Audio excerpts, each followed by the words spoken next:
এই সুন্দর চাঁদটিকে দেখছেন, এই চাঁদটি যতটি সুন্দর ততটাই কিন্তু বাচ্চাদের কাছে আকর্ষণীয়। কেন বলছি শুনুন।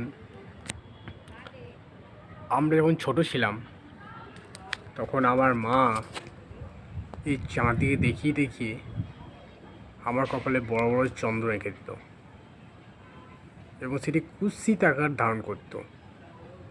কালো কালারের কোয়া থেকে একটা ছাই ভস্ম নিয়ে এসে এঁকে দিত চন্দ্র, এবং আঁকতে আঁকতে মুখে মা এই বুলিটাই বলতে থাকতো,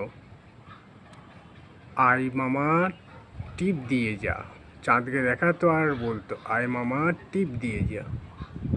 এইসব জিনিস এখনকার ছেলেরা পাবে না, ও পেলেও তার মর্যাদা দিতে পারবে না। যাই হোক, এখনকার ছেলেদেরকে টিপ পাওয়াতে গেলে পান ও নুন এসব দেখাতে হয়।